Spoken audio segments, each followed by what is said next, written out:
vinheta, mosaico em tons de amarelo e tons pastéis, direto do plenário. Direto do plenário, já com imagens dos ministros que já retornaram aos respectivos lugares, vamos à segunda parte da sessão plenária da tarde desta quinta-feira. Sessão ordinária do Supremo Tribunal Federal. Ao centro da mesa, em formato de U, o presidente do STF, ministro Dias Toffoli. Passo a palavra ao ministro Luiz Edson Fachin para o seu voto. Senhor presidente, eminentes pares, senhora Procuradora-Geral da República, doutora Raquel Dodge, advogadas e advogados. Raquel Dodge está à esquerda do presidente Dias Toffoli. Que diz respeito ao referendo de medida cautelar, nomeadamente na ação direta em constitucionalidade 5624 e as demais que foram apregoadas. Eu inicio... Ministro Edson Fachin. Ministro relator, ministro Ricardo Lewandowski, pelo voto que proferiu e pelas questões que julgo... Retomado o julgamento conjunto, referendo nas medidas cautelares nas ADs 5624, 5846, 5924 e 6029. De um tribunal de efetivo constitucional, precisamente porque estamos aqui a examinar um conjunto de dispositivos e pode-se até mesmo dizer práticas normativas que são colocadas ou até mesmo contrastadas com o desenho que a Constituição brasileira historicamente moldou a partir de 1988. Portanto, Sua Excelência fez esta contextualização que reputo extremamente importante e aplicou aqui, ainda de modo que me parece bastante exemplar e significativo, o que um justice da Suprema Corte norte-americana denominava de fé constitucional, ou seja, a manifestação da confiança da Constituição como programa normativo a guiar todos os poderes. Me permite também, senhor presidente, cumprimentar o voto divergente que vem de apresentar o eminente ministro Alexandre de Moraes e as premissas trazidas à colação por sua excelência, e creio que nos votos já proferidos, senhor presidente, temos, quer na proposição de referendo, que traz à colação o eminente ministro relator, quer na divergência, inaugurada pelo ministro Alexandre de Moraes, há posições em face das quais se pode aurir um determinado norte para que, à luz dos limites e possibilidades do referendo, se faça um determinado encaminhamento.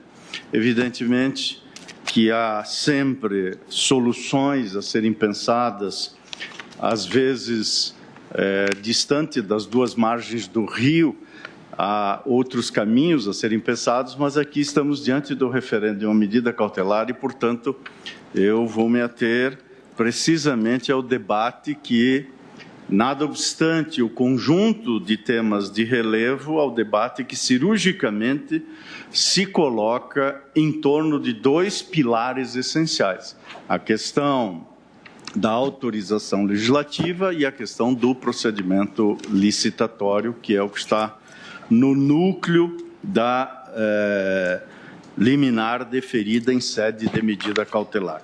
Nada obstante, senhor presidente, gostaria de fazer uma brevíssima introdução para estabelecer uma premissa a partir da qual a declaração de voto, que vou aqui sintetizar e o seu teor escrito alongado irá aos autos, uma premissa que diz respeito a uma expressão que cada vez mais se coloca com todas as razões, do meu modo de ver, no terreno dos debates e que diz respeito ao significante da segurança jurídica. Tem vindo à tona, e a meu modo de ver com toda a razão, os limites e as possibilidades de compreensão dessa expressão. E em meu modo de ver, não é possível deixar de reconhecer que é essencial e imprescindível em todas as relações sociais e econômicas que demandam interpretação e aplicação da lei, estabilidade e previsibilidade. Portanto, esse postulado demanda uma obediência, uma fé, neste sentido não transcendental do vocábulo, mas uma confiança, e nesse caso de índole constitucional, portanto, demanda uma obediência, não apenas às regras que alguém queira obedecer, mas às regras que devem ser obedecidas. Portanto, entendo que a obediência à Constituição é a regra número 1 da segurança jurídica. E, neste sentido, quando se descumpre a Constituição, o que se oferece não é segurança jurídica, mas um convite a uma percepção em face da qual cada um fará a Constituição que desejará escrever. Portanto, parto da premissa segundo a qual há 3 pilares que, de um modo geral, na doutrina constitucionalista contemporânea, sustentam essa expressão segurança jurídica: coerência, consistência e equidade argumentativas, como escreve o professor Álvaro Ricardo de Souza Cruz. Em outras palavras, cabe perguntar, diante dos temas postos aqui em debate, qual é a resposta que a coerência, a consistência e a equidade argumentativas têm a oferecer. E, em meu modo de ver, ainda que haja uma gama extraordinária de questões e, como disse, de controvérsia e possibilidade, as interrogações colocadas nesse referendo, posso eventualmente estar equivocado, mas se resumem a 2. A primeira: exige a matéria em debate a autorização legislativa? A essa interrogação cumpre perquirir qual é a resposta que a coerência, a consistência e a equidade normativas oferece. Em outras palavras, o que respondem os precedentes do Supremo Tribunal Federal e o que responde a Constituição a essa interrogação? A segunda pergunta: o procedimento licitatório, portanto, licitação pública, incide na hipótese, em caso afirmativo, qual é a regra que norteia a respectiva incidência? Essas 2 questões que, desde logo, se colocam na linha de admitir a plena cognoscibilidade desta pretensão veiculada em ação direta de inconstitucionalidade. Portanto, ao apreciar o referendo da cautelar, ainda que implicitamente estamos conhecendo da pretensão veiculada na ação direta de inconstitucionalidade, demandam, portanto, serem enfrentados esses 2 caminhos. E quanto ao primeiro, quanto à primeira interrogação, há, do ponto de vista da Constituição e do ponto de vista dos precedentes, a necessidade de autorização legislativa incidente na hipótese, tal como entendeu o eminente ministro relator, no meu modo de ver, em que pese o relevo das posições em sentido contrário, a compreensão que tenho vai precisamente na direção que assentou Sua Excelência. Há um conjunto de precedentes desse Supremo Tribunal Federal, na sua compreensão majoritária, que indicam a autorização legislativa. Há, evidentemente, controvérsias, há votos vencidos. Em minha declaração de voto, faço referência, inclusive, a um voto vencido do eminente ministro Sepúlveda Pertence, que entende da necessidade não apenas da autorização legislativa, mas da autorização legislativa própria, vale dizer, lei específica. Mas o que se está a debater aqui é a exigência desta autorização via Poder Legislativo, portanto, via Parlamento.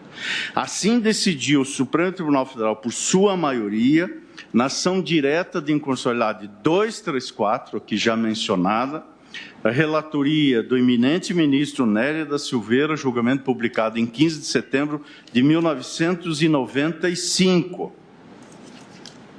Há um longo debate, como se sabe, sobre esta matéria na sede desta ADI, inclusive este debate que pode, eventualmente, oportunamente ser enfrentado quanto ao vocábulo específico ou genérico, mas dúvida não há que este tribunal assentou nesta ADI que lei formal específica é necessária se houver alienação do controle acionário de sociedade e economia mista. Esse entendimento foi mais tarde confirmado no julgamento da ação direta de constitucionalidade 1703, aqui também já referida, em face de lei, foi proposta em face de lei catarinense, que exigia autorização legislativa específica para a venda de ações de empresas públicas. E assentou-se esta matéria, portanto, afastando-se a especificidade, mas demandando-se a presença de autorização legislativa. O relator originário foi o eminente ministro Ilmar Galvão. Esse julgamento foi publicado em 13 de agosto de 1999. E o mérito apreciado recentemente e publicado em 18 de dezembro de 2017. No já também multicitado julgamento de uma outra ADI, eu estou citando, portanto, os precedentes apenas para elencá-los, a ADI 1649, da relatoria do eminente ministro saudoso ministro Maurício Correia, julgamento publicado em 28 de maio de 2004, também se apreciou esta matéria e há diversos argumentos sobre a questão da autorização legislativa. Há também, mas em outro momento, mas nessa mesma direção, a ação direta de constitucionalidade 562, cujo julgamento foi publicado em 26 de março de 1993, quando foi ao debate a autorização legislativa. E foi nesse julgamento que o eminente ministro Sepúlveda Pertence restou vencido.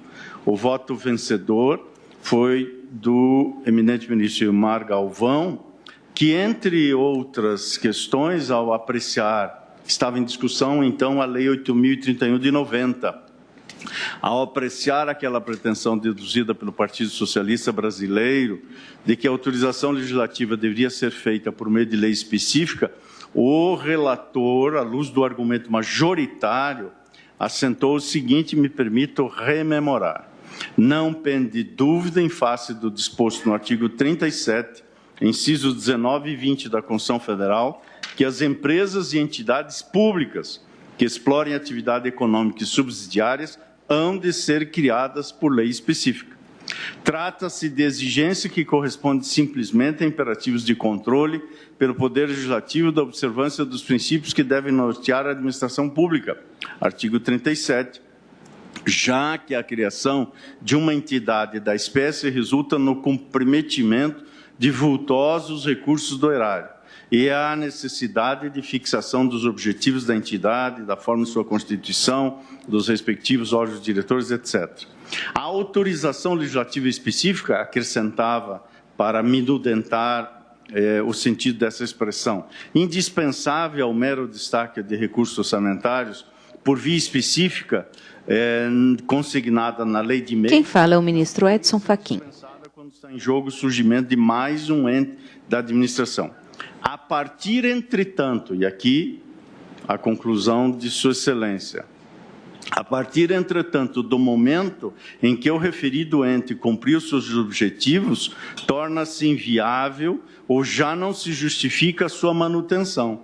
A privatização... Plenário julga ações sobre legislação que estabelece dispensa da realização de licitação por empresas públicas e sociedades de economia mista. Caráter geral, concluiu o relator, o ministro Ilmar Galvão. Já que inexistente razão de ordem constitucional, legal ou mesmo de ordem prática que determine tratamento diferenciado para esta ou aquela espécie de empresa. Foi desse ponto de vista, calcado aqui ao final do que li, que assentou a sua posição, então, vencido, o ministro Pertence, aliás, num trecho que o eminente ministro relator fez, inclusive, referência à luz da percepção do artigo 173 da Constituição Federal e colocando no cenário desse exame os chamados imperativos de segurança nacional ou relevante interesse coletivo. Pois bem, Esta questão, ou seja, o argumento em relação à exigência de lei específica, como eu disse, referia-se à previsão constante da Lei 8.031 de 90, que acabou sendo revogada, o que deu ensejo, naquela ocasião, à perda do objeto da ação direta. A lei que a substituiu foi a Lei 9.491 de 97, que é o marco e vigente marco do programa de desestatização. Essa lei é atualmente objeto da ação direta autuada sob o número 3.578. O plenário desse tribunal, ainda que não a tenha apreciado em caráter definitivo, já teve oportunidade de examinar a alegação de que a alienação de estatais está sujeita a autorização específica quando do exame da medida cautelar nessa ação direta. Na oportunidade, o então relator originário, o ministro Sepúlveda Pertence, registrou sua posição vencida e indeferiu a medida cautelar. Em outras palavras, o tribunal entendeu que a exigência de autorização legislativa específica seria dispensável, e esse mesmo entendimento está na ação direta de inconstitucionalidade 1724, também da relatoria do eminente ministro Néria da Silveira.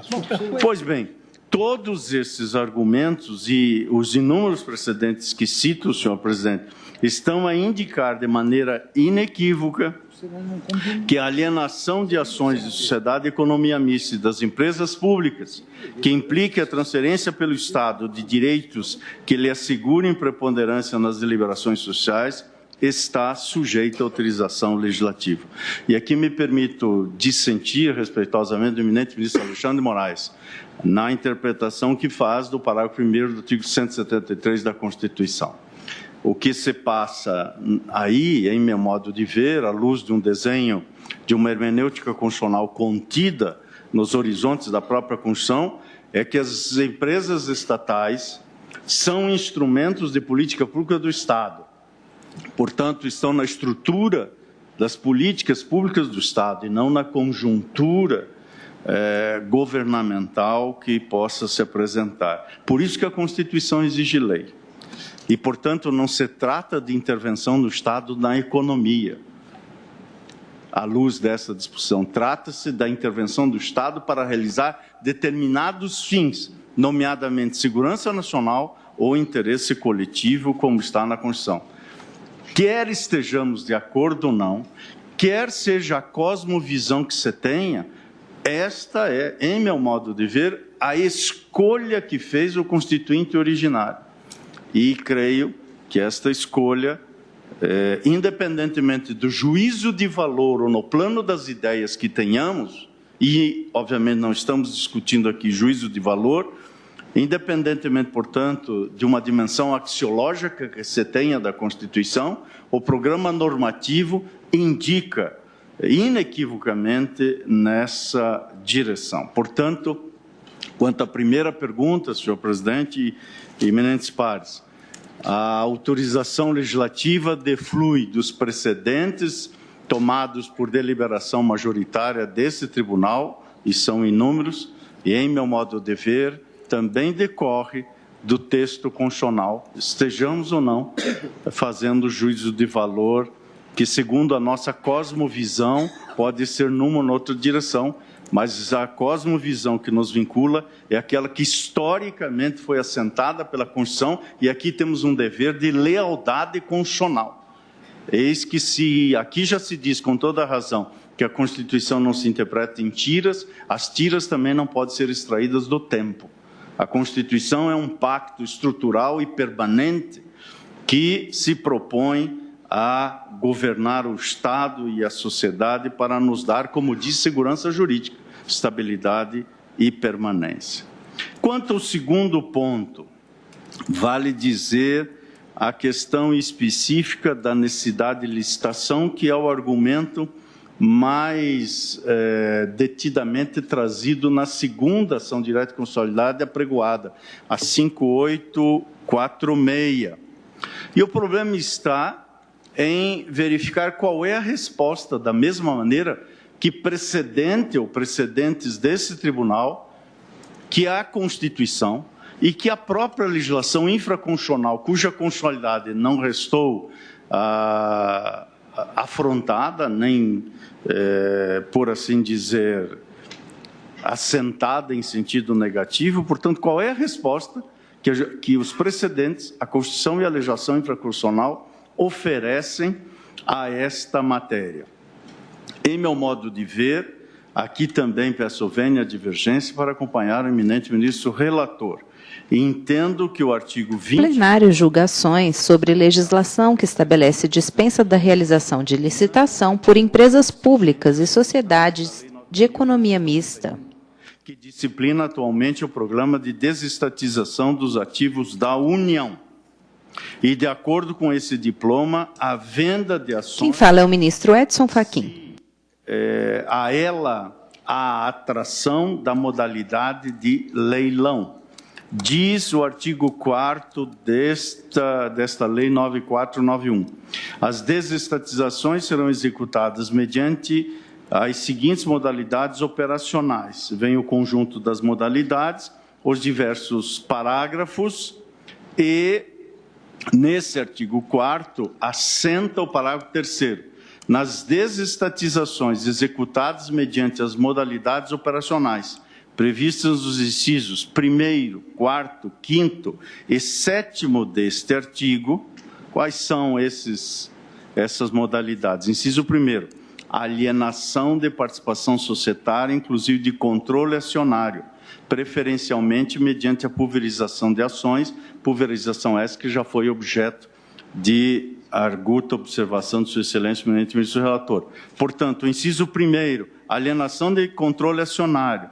Inciso 4º, alienação, arrendamento ou locação, e aqui se refere a bens e instalações, e assim por diante. São os diversos incisos, inclusive a alienação de seus ativos, diz o inciso 5º, e o 6º e o 7º também se referem a ativos imobilizados. Portanto, nessas hipóteses, diz o parágrafo 3º do artigo 4º desta lei, a licitação poderá ser realizada na modalidade de leilão.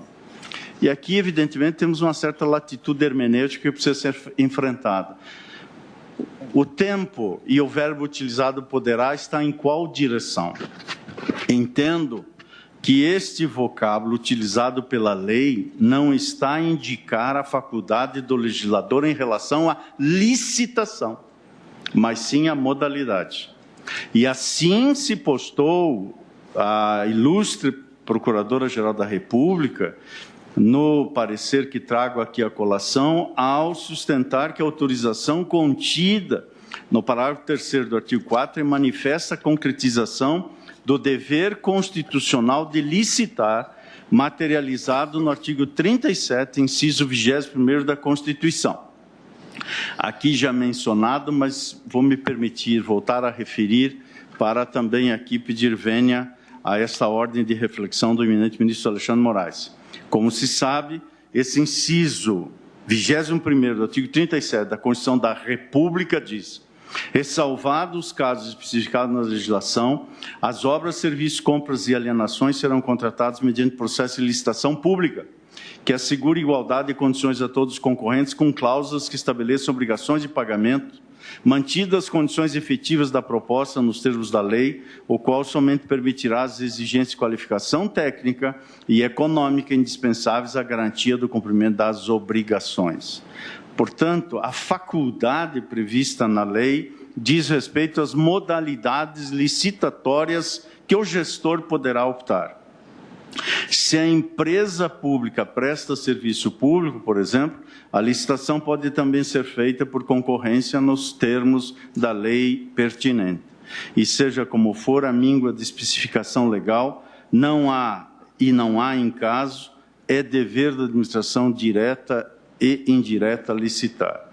E por que se aplica nesta matéria? Aqui também peço vênia para dissentir da sempre percussiente visão hermenêutica que traz o eminente ministro Alexandre Moraes sobre o que advém do parágrafo 1º do artigo 173 e o inciso 3º, como salientado por Sua Excelência, o artigo 173 estabelece que, ressalvados os casos previstos nessa Constituição, a exploração direta de atividade econômica pelo Estado só será permitida quando necessária aos imperativos da segurança nacional ou relevante interesse coletivo, conforme definidos em lei. Portanto, a intervenção que se faz aqui do Estado é para realizar um imperativo constitucionalmente previsto. Por isso que é uma exceção. É uma política pública definida pelo Parlamento e pelo legislador constituinte.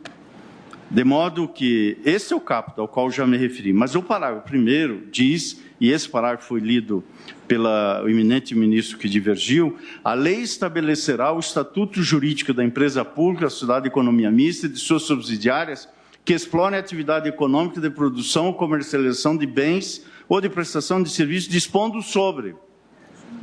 E aí é preciso ler o inciso 3º, integralmente. Diz o inciso 3º, licitação e contratação de obras, serviços, compras e alienações, vírgula, vírgula no sentido literalmente que é uma vírgula, observados os princípios da administração pública.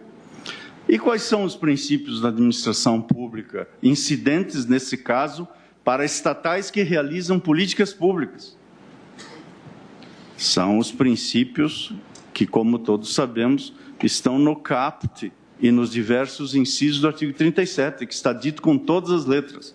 Artigo 37, ao qual se aplica por direta e previsão expressa do artigo 171, ou seja, nesta matéria, quando o Estado comparece para realizar esses fins, o Estado projeta sobre essas estatais e suas controladas e subsidiárias esses princípios, que diz o artigo 37.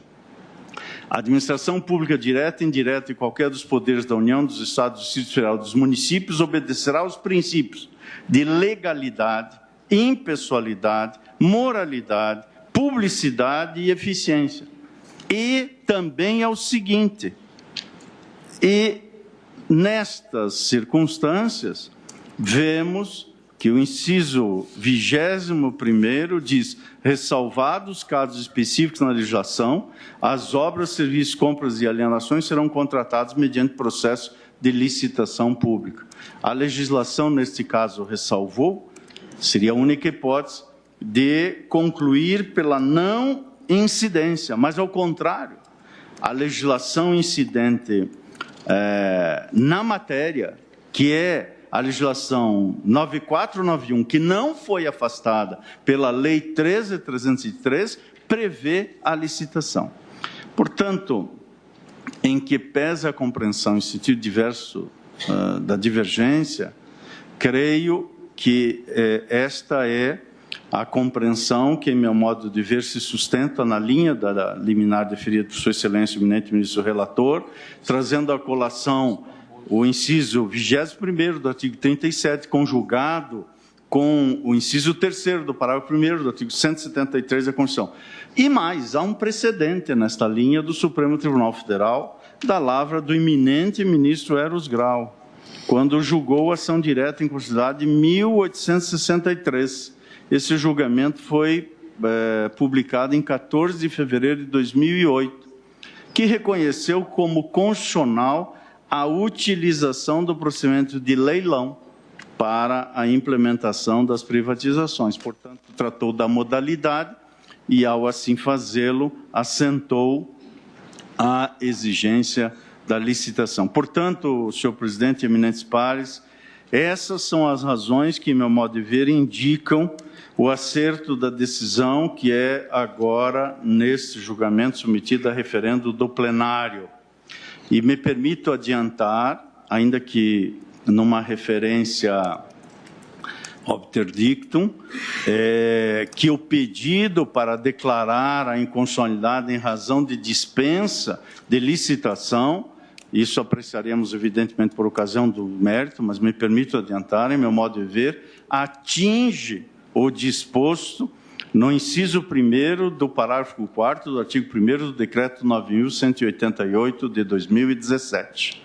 Mas esse é um debate que, a seu tempo, far-se-á. Entendo que esse decreto, pelo menos numa visão que por hora deixou assentada, extrapolou os limites da Lei 9491 e trata-se, portanto, de um decreto que, em meu modo de ver, não é apenas que afronta a lei, mas é também inconstitucional do ponto de vista até mesmo formal, uma vez que o decreto dispensou, sem lei específica, a transferência de ativos para terceiros sem o necessário procedimento de licitação, mas isso é apenas uma referência en passant que faço a essa altura da apreciação contida na liminar. Portanto, senhor presidente, eminentes pares, com esses e outros fundamentos que estou aqui a assentar na declaração de voto por escrito, acompanho o eminente ministro relator para referendar a liminar e é como voto. Agradeço ao ministro Luiz Edson Fachin. Vamos escolher o voto agora do ministro Luiz Roberto Barroso, mas eu queria anunciar aos eminentes colegas que há uma sessão administrativa marcada para hoje às 18 horas, mas em razão do tempo, vamos escolher mais um voto. Eu vou transferir a administrativa para amanhã às 14 horas, antes do início da sessão extraordinária jurisdicional. Faríamos a sessão administrativa e depois daríamos continuidade a esse julgamento a partir do voto da ministra Rosa Weber. E hoje nós encerramos com o voto do ministro Luiz Roberto Barroso e a administrativa fica transferida para amanhã às 14 horas. Ministro Luiz Roberto Barroso, com a palavra. Presidente, boa noite a todos. Eu cumprimento, em primeiro lugar, o eminente ministro Ricardo Lewandowski pelo esforço e Ministro Luiz Roberto Barroso, à direita. a sua convicção nesse caso. Cumprimento igualmente os demais votos do ministro Alexandre de Moraes e do ministro Luiz Edson Fachin. Eu rememoro brevemente, presidente, qual é a questão em discussão. Trata-se do referendo de uma medida cautelar que foi concedida pelo ministro Ricardo Lewandowski, na qual interpretou conforme a Constituição um específico dispositivo da Lei das Empresas Estatais e, ao interpretar esse dispositivo, Sua Excelência assentou que a alienação de ações de empresa subsidiária de empresa estatal dependeria de autorização legislativa, que eu havia entendido como sendo uma autorização legislativa específica, mas Sua Excelência, no voto hoje, deixou essa questão em aberto. E, em segundo lugar, que não se poderia fazer esta alienação de ações sem a observância do procedimento de licitação especificamente disciplinado na Lei 8666. Como pano de fundo dessa discussão, embora seja um conjunto de ações diretas, nós todos bem sabemos que há uma questão específica em discussão, que é o processo competitivo de desinvestimento de 90% da participação acionária da empresa transportadora associada de gás, Sociedade Anônima, conhecida como TAG. Eu, presidente, dividi o meu voto em 3 capítulos e em 3 reflexões que considero importantes de serem feitas aqui.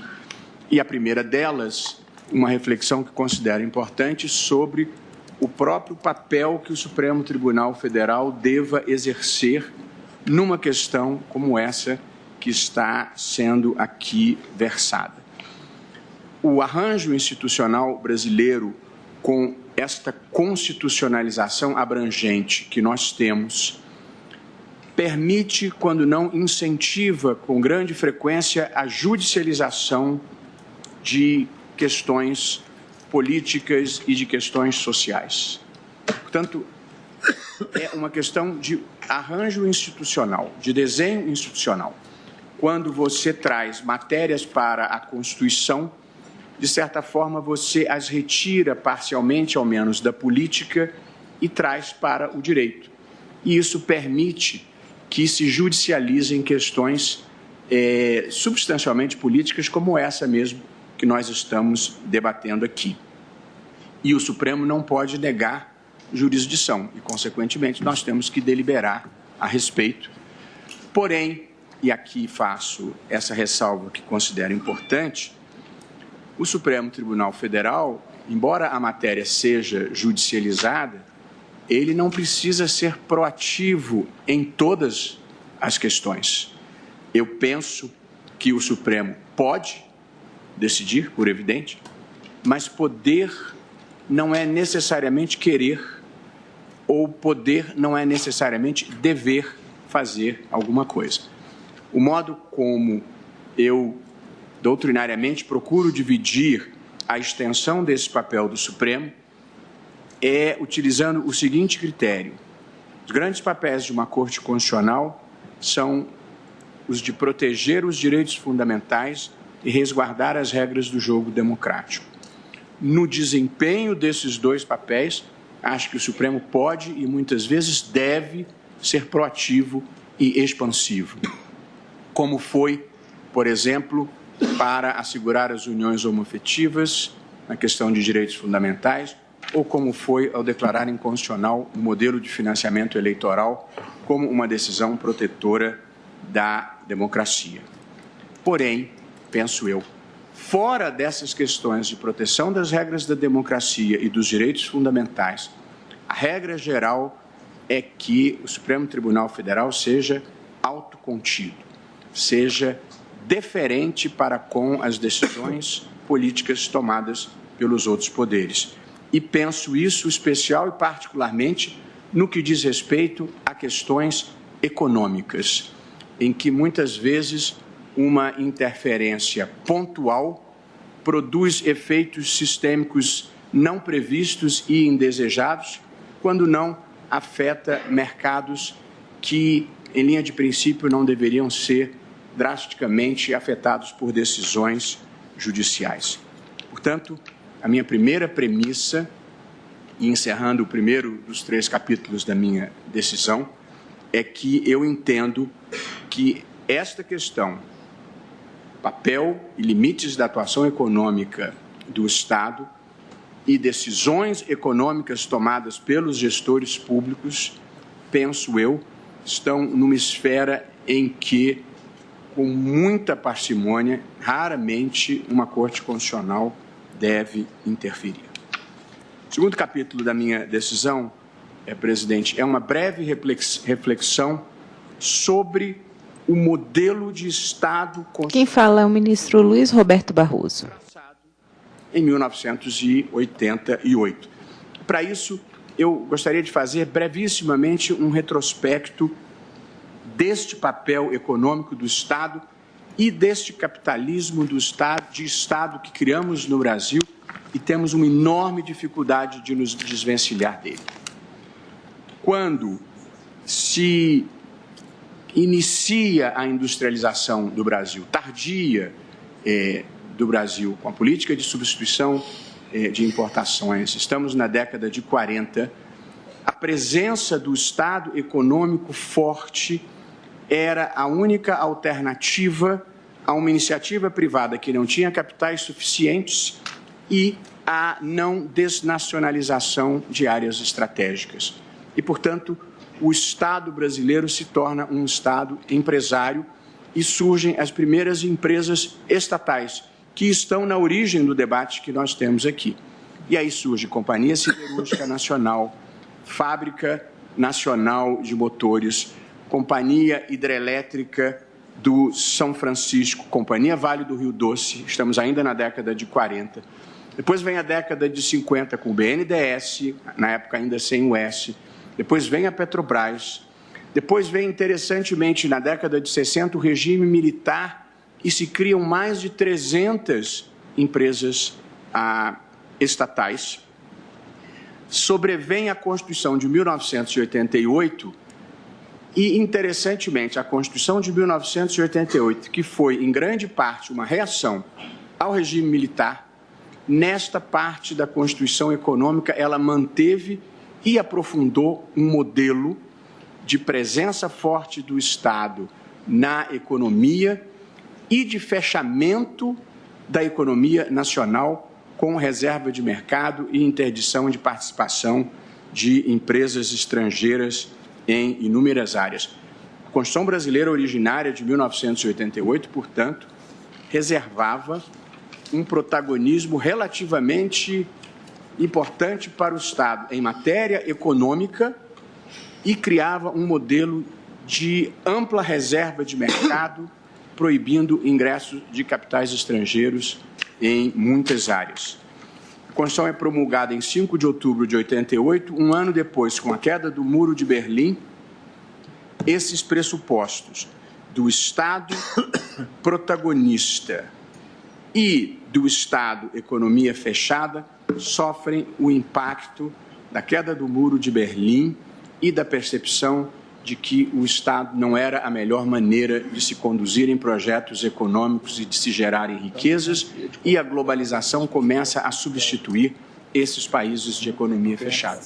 E aí nós passamos a década de 90 desfazendo boa parte do Estado constitucional econômico que havia sido criado em 1988.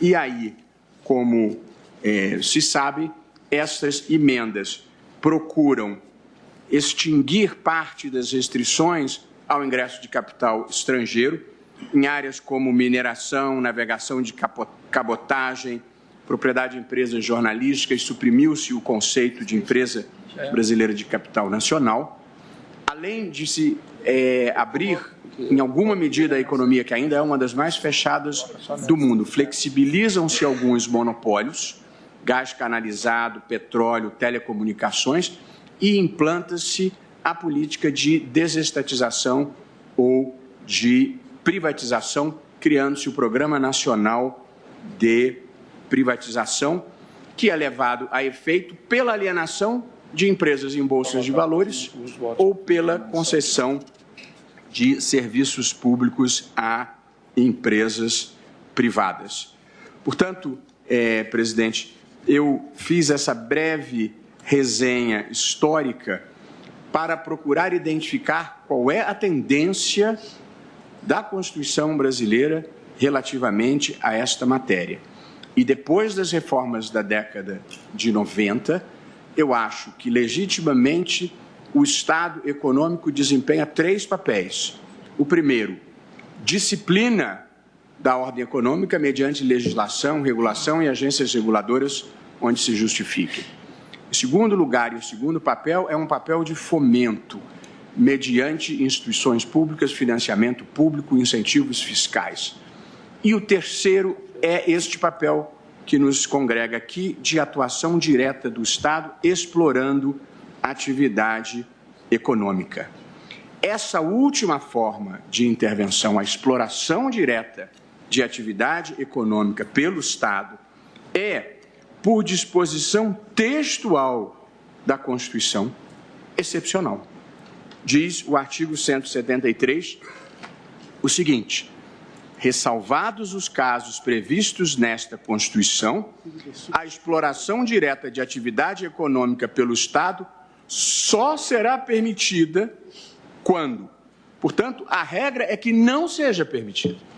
Só será permitida quando necessária aos imperativos da segurança nacional, e acho que esse é o único lugar que ainda entra essa expressão na Constituição, ou a relevante interesse coletivo conforme definidos em lei. Portanto, eu acho que é fora de dúvida que o modelo constitucional de atuação do Estado na economia não defende nem protege esse Estado agigantado que nós temos hoje. Acho que há uma situação fática que destoa do regime jurídico constitucional que se pretendeu dar a esta matéria. E porque assim acho, entendo que a redução do Estado para ajustá-lo ao tamanho que a Constituição deseja não é violação à Constituição, mas é cumprimento da Constituição.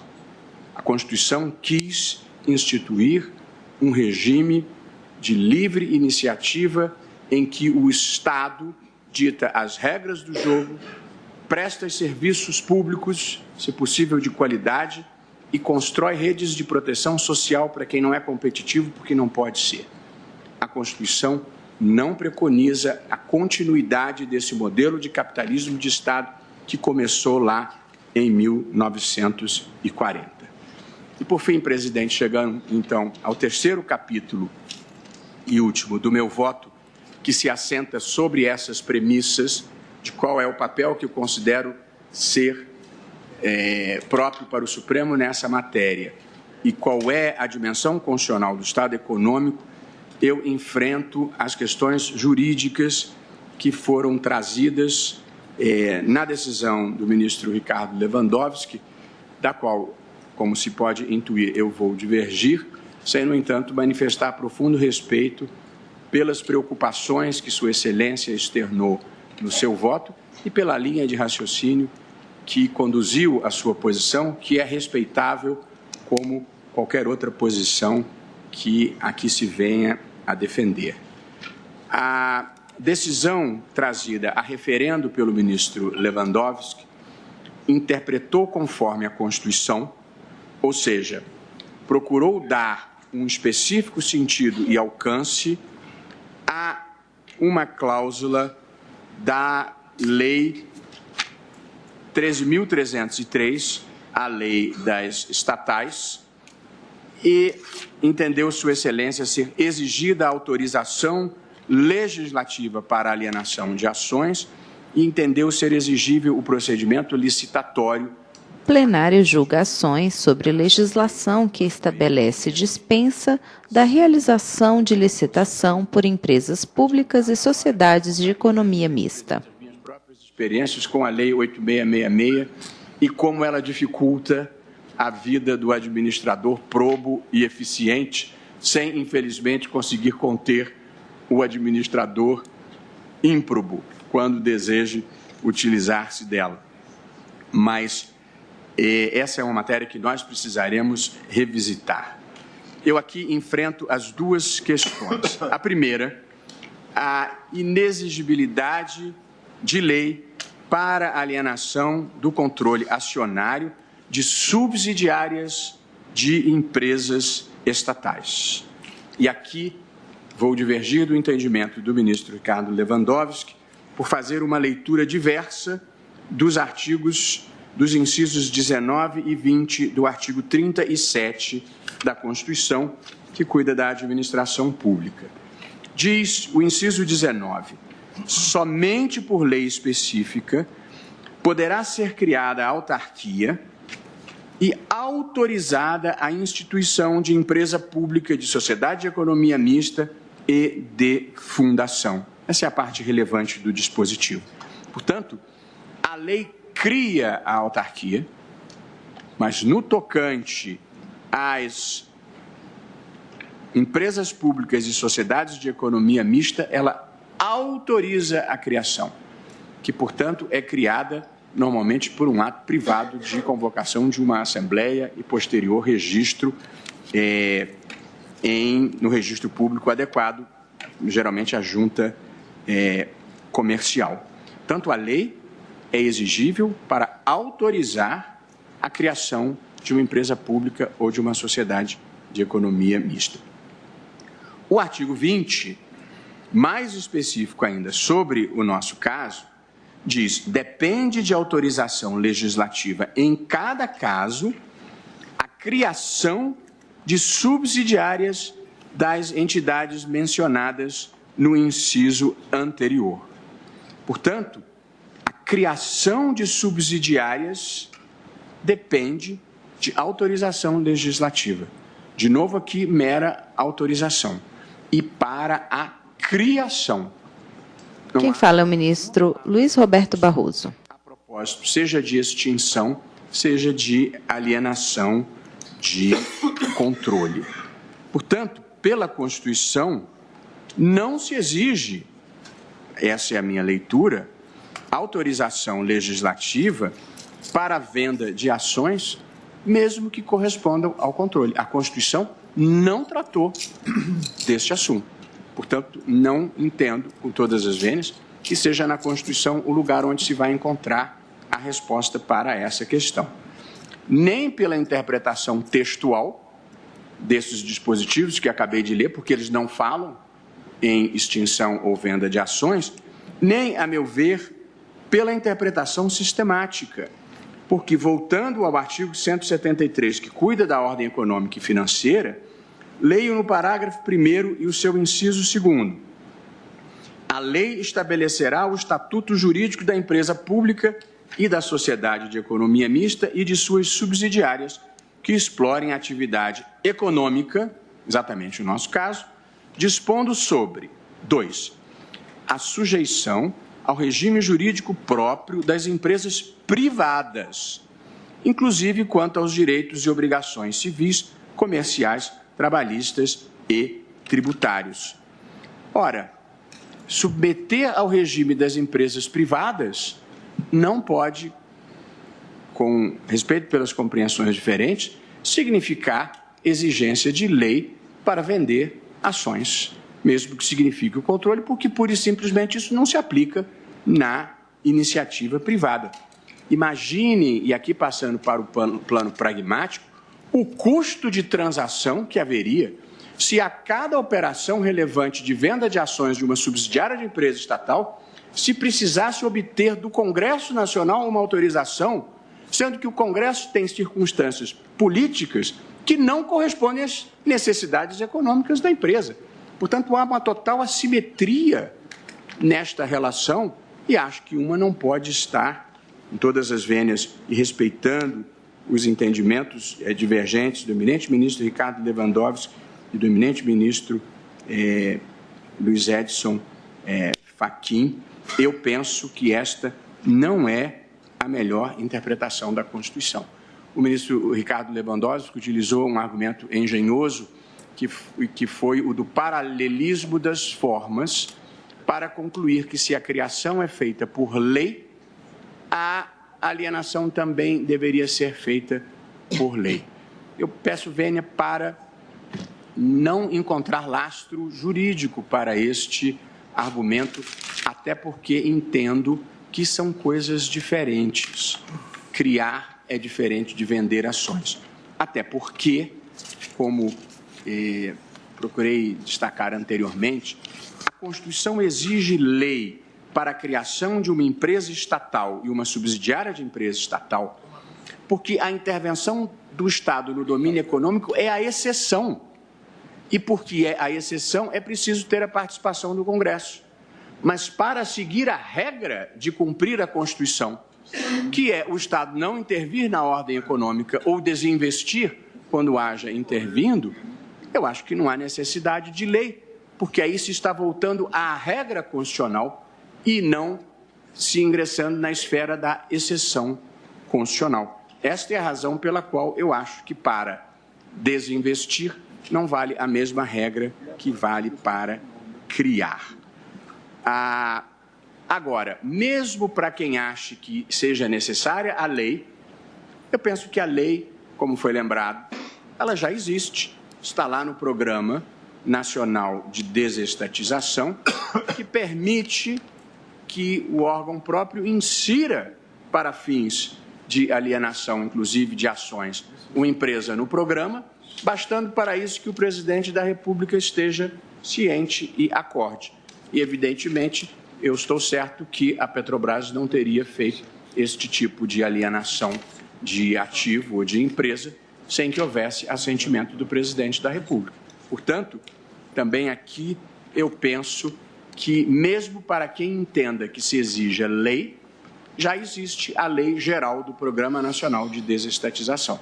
Portanto, aqui só se colocaria a impossibilidade resultante da ausência de lei específica, mas aqui com todas as vênias, como procurei demonstrar, não é preciso lei e menos ainda lei específica.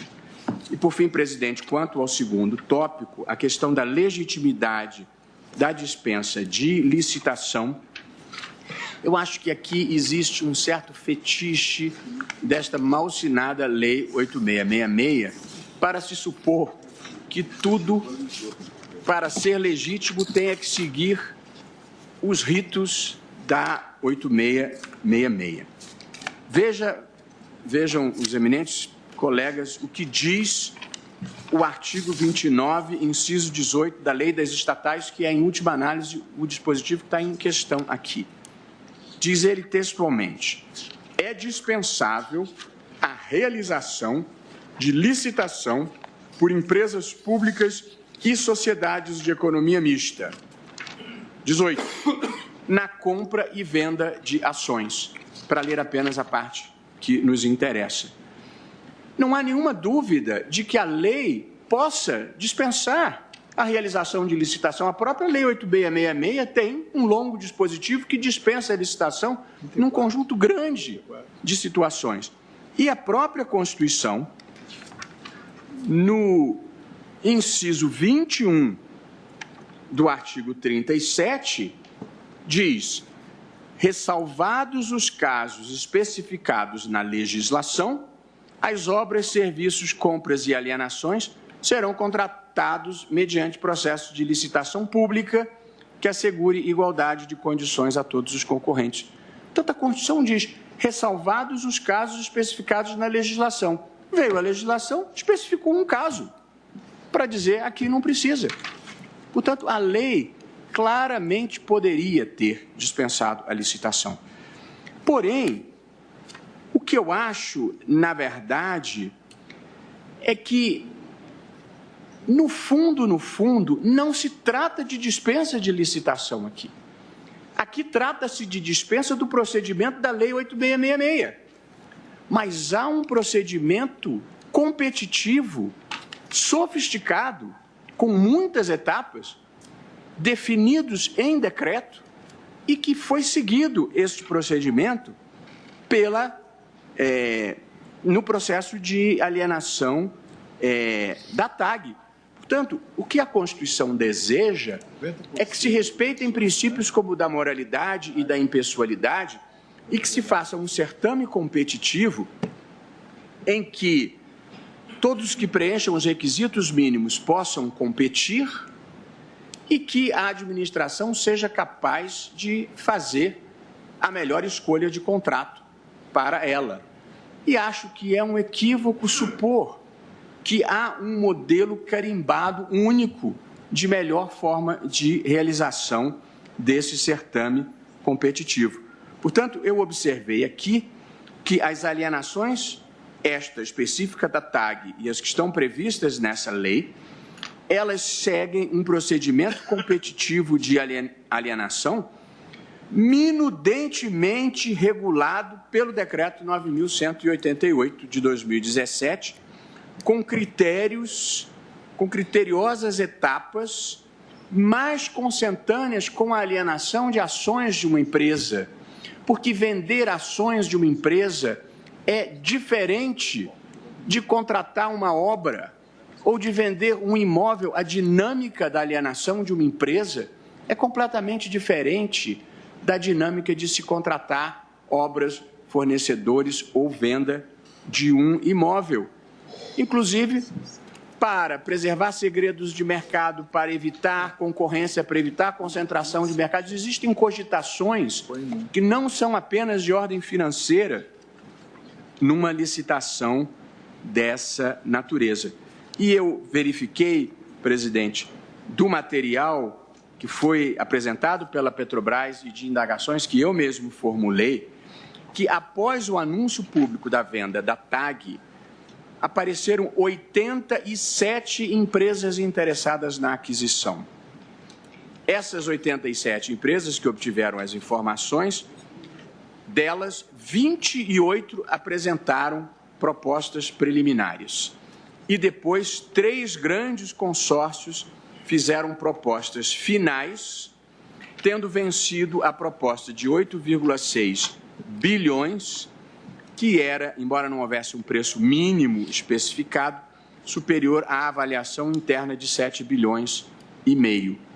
Portanto, eu considero que houve uma competição, que realizou-se a melhor contratação que o mercado ofereceu no momento da venda e, portanto, ainda que não se tenha seguido a à risca a Lei 8666, a minha posição é a de que houve um certame competitivo. Quem fala é o ministro Luiz Roberto Barroso. Julgamento conjunto, referendo nas medidas cautelares nas ADIs 5624, 5846, 5924 e 6029. E reconhecendo que há diferentes pontos de observação de uma questão como essa, eu termino meu voto. Não é uma proposta de tese, mas só porque eu gosto sempre de concluir com uma proposição objetiva. As minhas duas proposições objetivas são as seguintes: a alienação do controle acionário de empresas subsidiárias de empresas públicas e sociedades de economia mista não exige autorização legislativa. E 2, essas operações podem ser realizadas com dispensa de licitação, desde que sigam um procedimento que propicie a escolha da proposta mais vantajosa para a administração e assegure a competitividade entre potenciais interessados. A decisão do ministro Ricardo Lewandowski, ao interpretar o artigo 28, é isso? 28? 29, inciso 18, eu a interpreto, e até considero legítimo, eu só divirjo da solução. Ela, na verdade, não é propriamente uma interpretação conforme a Constituição, porque eu acho que o dispositivo não permite, o dispositivo, como eu li, diz assim: é dispensável a realização de licitação por empresas públicas e sociedades de economia mista na compra e venda de ações. Quando Sua Excelência exclui a incidência desse dispositivo na hipótese de alienação de controle, não é propriamente uma interpretação conforme a Constituição. É uma decisão manipulativa aditiva. É o acréscimo de algo que aqui não estava. Não é a exclusão de algo que aqui já estava. É o acréscimo de algo que aqui não estava. O que eu acho que é legítimo em certos casos, mas neste caso eu estou divergindo. De modo, presidente, que eu estou julgando improcedente o pedido. Perdão. Estou não pedindo todas as vênias ao ministro Lewandowski e ao ministro Fachin, cujas argumentações ouvi com interesse e cujo mérito não desmereço, mas que não corresponde à minha convicção. Presidente, pela ordem. Apenas eu louvo ministro Lewandowski. Luiz Roberto Barroso, pelo excelente voto que traz ao plenário para reflexão. Apenas um esclarecimento: em nenhum momento do meu voto eu disse que deve se aplicar a Lei 8666, apenas um processo licitatório. Seja ele aquele previsto na Lei 9491 de 97, seja ele o do decreto 1091 de março de 94. E esta é uma questão que nós vamos ver depois na reclamação. É importante, e o esclarecimento que faz o relator, é importante para esclarecermos que o caso específico da TAG, que é objeto da reclamação, que, baseada na cautelar, concedeu liminar ao ministro Luiz Edson Fachin, não está em julgamento nessas ações diretas. Ministro Dias Toffoli. Ações de controle abstrato, normativo abstrato. Portanto, não necessariamente o resultado desse julgamento irá implicar no resultado da reclamação. Por isso que a reclamação sempre está vindo em pauta como consequência e na sequência desses julgamentos. Porque primeiro vai se analisar a questão genérica e abstrata, objeto das ações diretas de inconstitucionalidade. E depois será analisado, se não ficar prejudicado, a reclamação de relatoria, as reclamações de relatoria do ministro Luiz Edson Fachin. Por enquanto, nós estamos no campo da abstração. Okay? Não, Vossa Excelência tem toda a razão. É só que a decisão... Ministro Luiz Roberto Barroso. Ao conceder a cautelar na reclamação, superando a decisão que havia sido proferida pelo ministro Noronha no STJ, se baseou no fato de considerar que a decisão do STJ violara a cautelar dada pelo ministro Lewandowski. Sim. Por isso que eu fiz a conexão.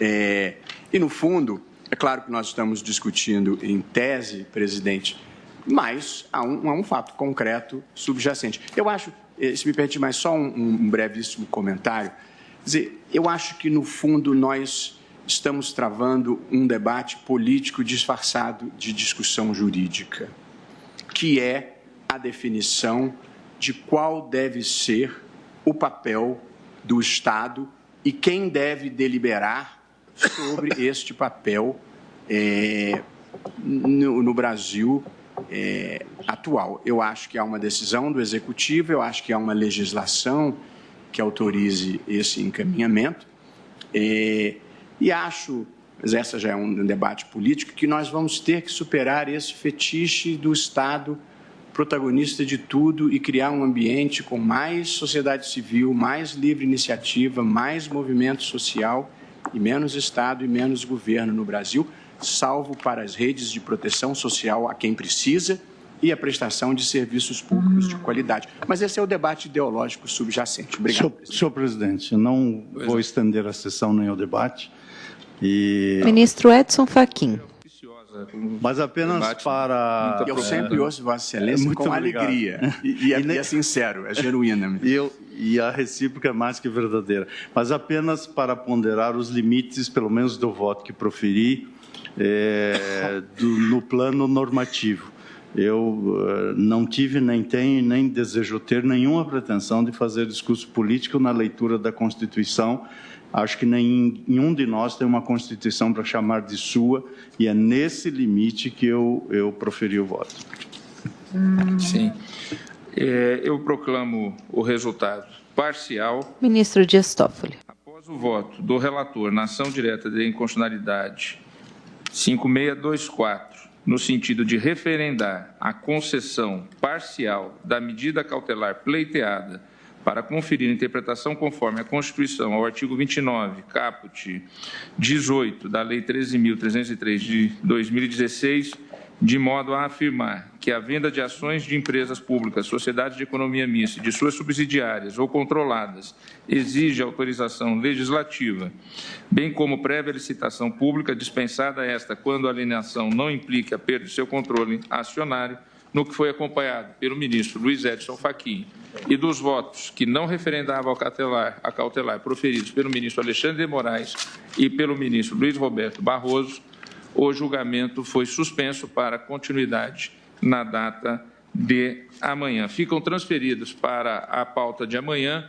também as outras ações agendadas para a data de hoje. Amanhã, portanto, como anunciado, faremos inicialmente uma sessão administrativa e depois abriremos a jurisdicional com a continuidade do julgamento dessas ações diretas, essas 4 ações diretas, tendo por guia a de número 5624, a partir do voto da ministra Rosa Weber. Agradecendo a presença de todos, declaro encerrada a presente sessão ordinária. Tenham todos uma boa noite.